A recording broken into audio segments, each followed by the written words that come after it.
On this episode, we're going to go over the 10 reasons being poor is actually expensive. So when you're poor, everything costs more, and we'll explain how and why. Number 1, ignoring small expenses leads to massive bills. When you are poor, you are strapped for cash, meaning you will end up prolonging paying something that costs a small amount of money or something that will take a day off from work to go and do. But a few weeks or months later, it will end up being an expense 10 times more expensive. Example, going to a dentist to fix a pain in a tooth.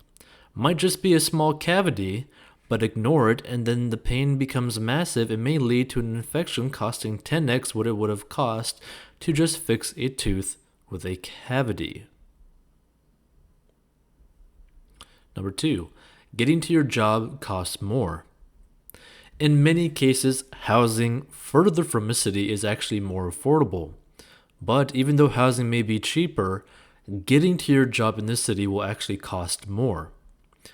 Owning a car is something many poor people simply can't afford. Fuel, insurance, wear and tear services, and major repairs or damages, thus leading to public transport. Public transport can be unreliable, and if you're late for work, you may actually get fired, causing you to lose your job. Number 3, food and simple purchases cost way more. Poor people can't take advantage of deals because they can't go from one store to the next for the best deal for each item on their list. So poor people are forced to get everything in one place. Stores know this and will upsell the items. A good example of this is the movie theater. You can only buy food and drinks at a movie theater and nowhere else. Thus, a bag of Skittles will cost $5 and an extra large drink is $4, when anywhere else it would be under $2. Number 4, poor people can't buy in bulk. Balance.com states some experts claim you save around 20% when you buy in bulk, while others go as high as 83%. And again, we are back to our reality. Poor people don't have the cash flow to buy in bulk and therefore lose out on the potential savings. You can take an energy drink as an example at any grocery store, or even a bottle of water. One single energy drink can be $2 plus taxes, but a pack of 10 could be $15 with tax, and this is a huge price difference per energy drink. The water situation is even more crazy. The bottled water could be $1.50, but a pack of 42 could be just $2. This is why it is better to buy in bulk. Number 5, poor people tend to take loans out to just survive the month. When you're poor, having enough cash flow to last you till month end is merely a dream, something that only happens to other people. And the only way that poor people can make their payments, and not even all of them, is taking a loan from usually unscrupulous lenders. These lenders charge exorbitant interest rates, which just builds up and the cycle is repetitive. Loaners are never able to fulfill their financial obligations and the debt keeps piling up. It's like taking one step forward and 5 steps back. Number 6, late fees are penalized. Most debit orders and monthly subscription services will penalize you for not paying the fees on time. So again, debt just keeps accumulating when you're poor and is a very difficult hole to get out of. Take for an example a credit card bill. If you spend money on a credit card but don't pay it on time, you get penalized by having a 20% APR and a credit score ding. Number 7, Buying cheap things make them break, causing you to spend more money. So we completely understand that it's one of those caught between a rock and a hard place sort of situations. Poor people can only afford the cheap items, yet they don't last as long and need to be replaced sooner.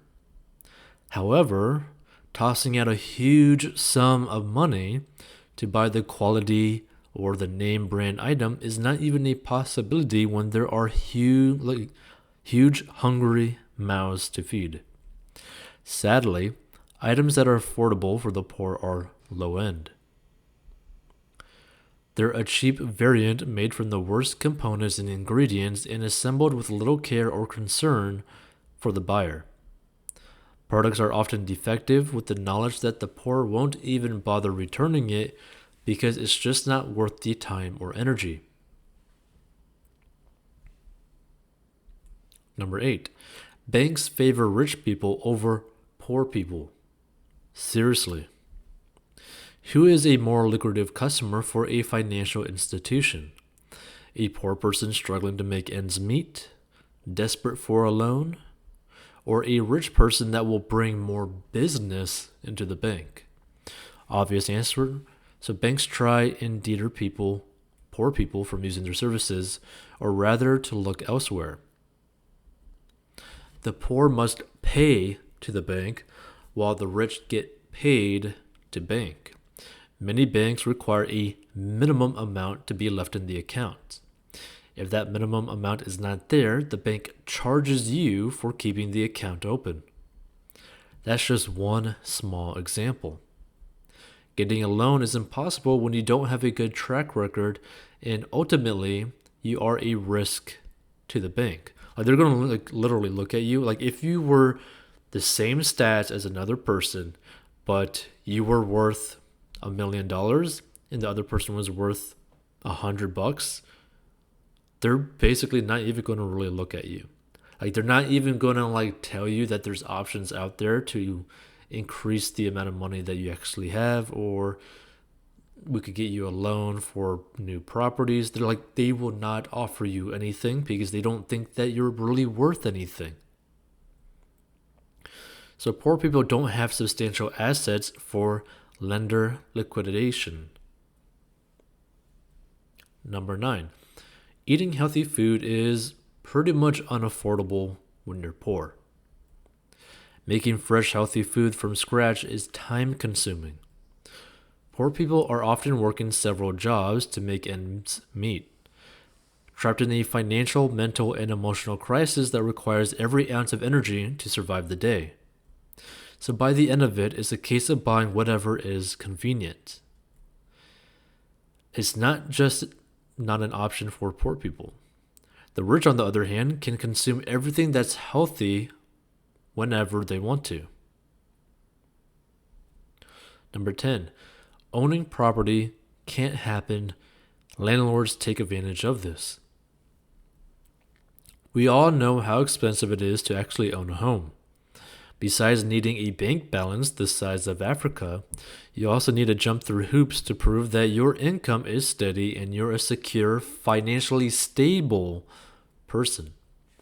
It's hard enough for middle-class people, let alone poor people. The alternative to buying a home is renting. Researchers Matthew Desmond and Nathan Wilmers discovered a frightening fact affecting poor people in America.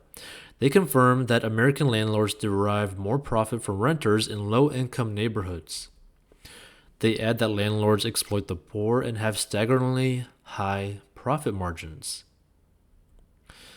To conclude their findings, they confirm that the poor, and especially the minority poor, experience the highest rates of housing exploitation. Bonus: access to healthcare is much more expensive for poorer people. So what happens when you don't have money? Quality healthcare goes out the window and life expectancy, well, let's not go there because it's non-existent. Healthcare inequality is a problem, and studies have found that poor people are more likely to be ill. Causes are rooted in political, social, and economic injustices. Marginalized groups often don't have access to information that can prevent many illnesses, have limited access to decent hospitals, or doctors are not in close proximity. Medical expenses are too high. Poor living conditions means that germs or bacteria are more likely to spread, and often family members have to quit a job to take care of a sickly relative, losing an income for an already struggling family. If you ever drive past a low-cost healthcare facility, you'll also notice the long lines of people waiting to see a medical professional. You will never see that at doctor's offices that rich people have access to. Check out 40inbox.com to master your money, personal finance lessons, and courses. Want to make money online? Learn the 4 steps to make money online in the description of this episode. Get a free stock worth up to $500 by joining Robinhood and linking a bank account down below. Automate your investing with Acorns and get a small amount of free Bitcoin by joining Coinbase and investing $100 into cryptocurrency.